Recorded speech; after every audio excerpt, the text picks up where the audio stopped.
Hi and welcome along to AFTV Transfer Daily, the show that keeps you up to date with players that have been linked with a summer transfer move to Arsenal.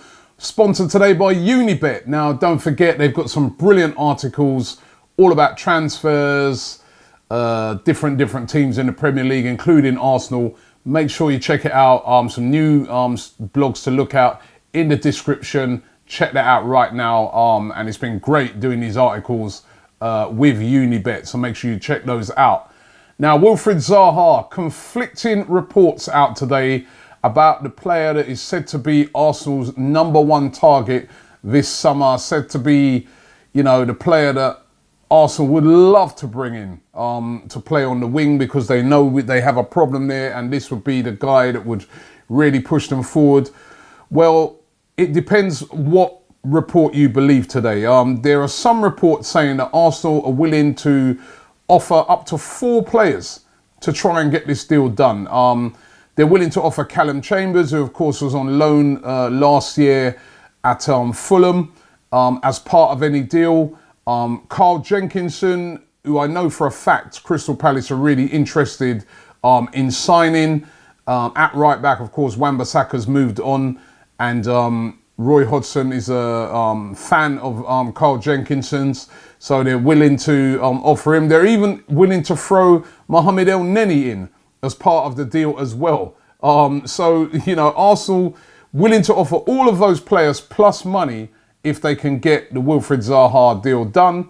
Or there's other reports that are saying that Unai Emery's given up on trying to get Wilfried Zaha and he's exploring other options.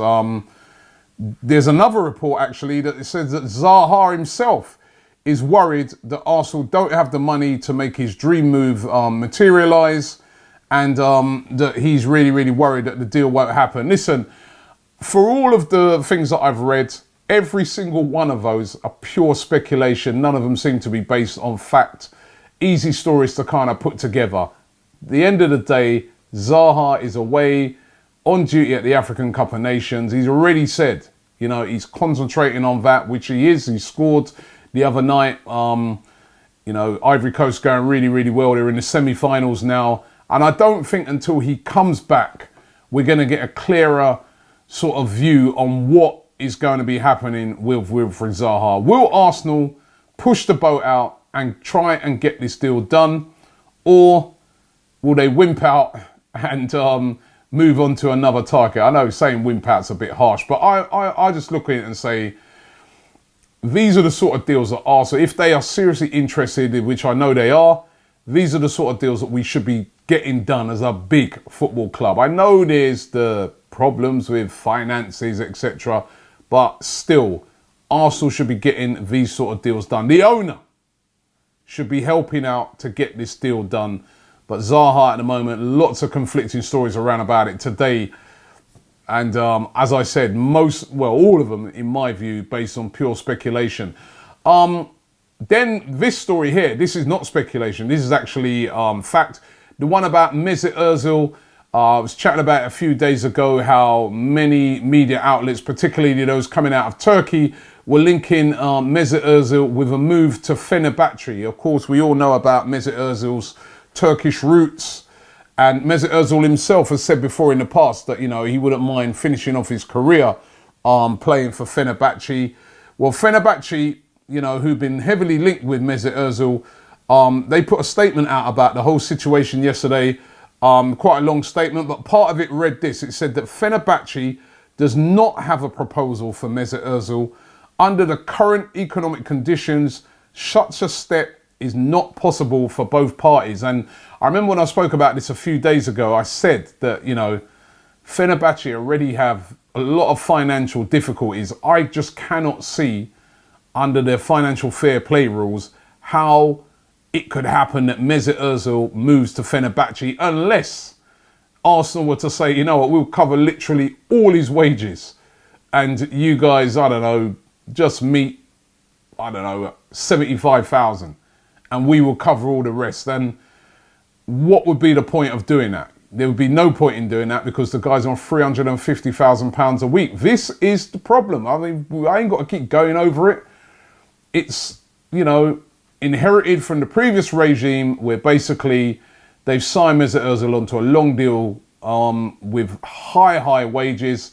It was a panic because at the time they were letting Alexis go and Mesut Ozil was looking like he might go as well, and they thought the fans were going to melt down.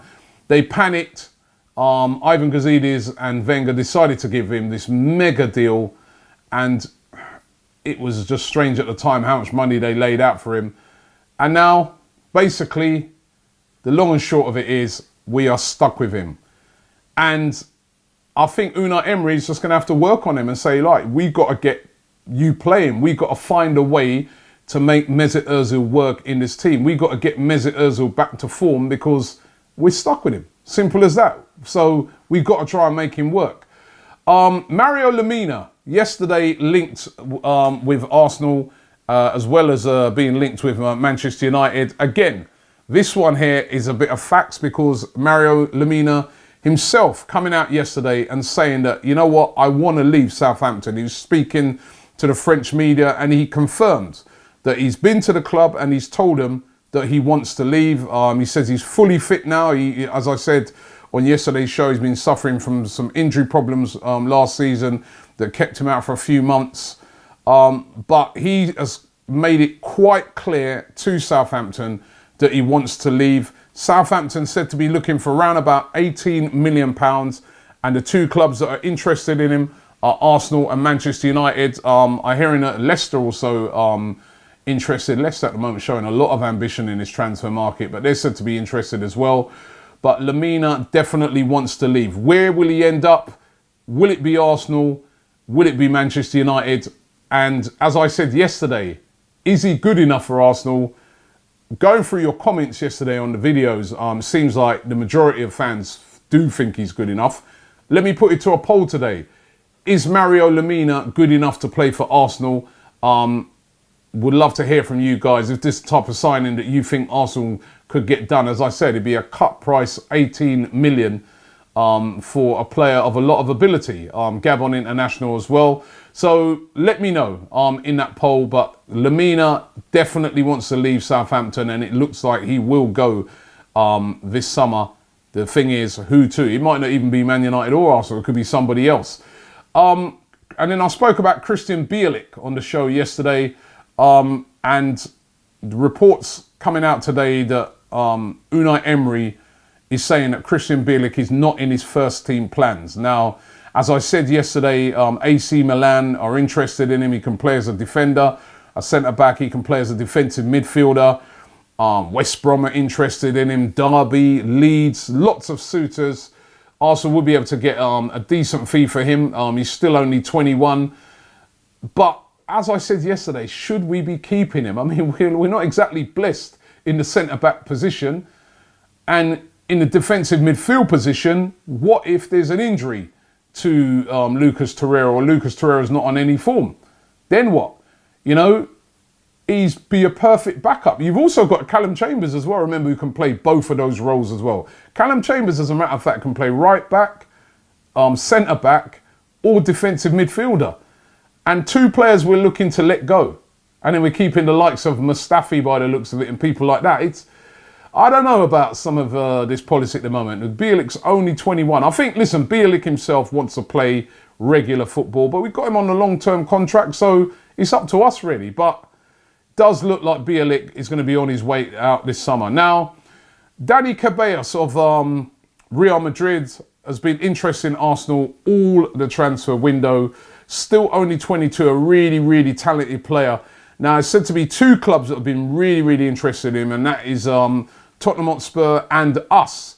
However, reports coming out of Spain via Marca, who's kind of the mouthpiece for Real Madrid, is saying that Arsenal are now in pole position to sign him. Of course, he's a very good player.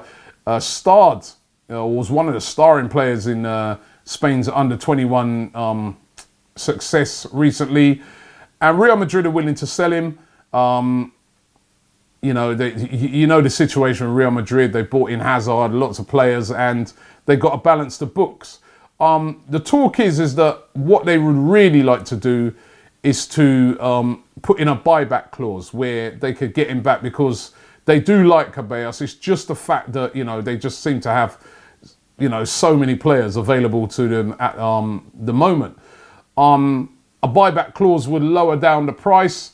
However, you know, if you bring in a player and he's doing really, really well, the last thing you want is then for Real Madrid to then come and say, actually, you want him back now, you know. And again, are Arsenal going to have the money to get a deal like this done? It won't be cheap. So let's watch this space on this one. But a lot of speculation coming out of Spain that Arsenal in pole position to sign him. And talking of Spain, it's really interesting yesterday, reading this article from Frankie de Jong, who recently signed for Barcelona. A brilliant, brilliant midfielder, would be ideal for Arsenal. He's gone to Barcelona. He's saying in an interview that his dream club where he really wanted to go to was Arsenal. He said that, he literally said that, you know, first of all, in my dreams, like, he was like, when I leave Ajax, I'd love to go to like Arsenal next. Arsenal would be like my dream club, and you know, maybe one day Barcelona. And then he said, well, you know what, Barcelona have come straight in, so I've gone. You know, but it just shows that for a lot of players out there, Arsenal still a place that they would love to come to. But the problem is at the moment is we just don't seem to have the money to get these big deals done. You know, when these players become available, we don't seem to have the money, we don't seem to have the heart to get these deals done. And that's what makes it really depressing. We could assemble a really, really brilliant team because Arsenal is still a great proposition for a lot of players, particularly young players that have got a lot of talent. But is the owner matching that ambition? Or does he just see Arsenal as one of his subsidiaries based abroad? You know, is he just an American businessman with a lot of businesses and subsidiaries, the main one being the one that he loves, the LA Rams, and then all the rest are just some little subsidiaries abroad that hopefully make a profit? And you know what, that's a question I'm going to be asking a lot of fans when I head out to America today. It's going to be really, really interesting to find out their views over there. Goffa says, we have to keep Krystian Bielik and play him regularly. Can't be any worse than Mustafi or El Neni. Sort of the point I was making earlier. But it does look like Bielik is going to be going. Steve Whitehead says, Robbie, please, enough. Limited funds, restricted budget. And he's putting a load of laughing emojis there. He said, we are buying players on finance. Laugh out loud, get a grip and get Kroenke out FFS. There's so much anti-Kroenke talk around at the moment, and he's right. Buying players on finance, you know, structured deals, money to come in next year. And finally, David Spicer says, Diaz the striker. How about we go for a centre-back? Ruben Diaz instead of... Instead, it seems we need to sort out defence a lot more than the attack. He's so right. I'd love to get Zaha, but we've got to sort out this defence as well. And actually, if you look at the Claude and Ty video, Claude's making that point himself. You know what I mean?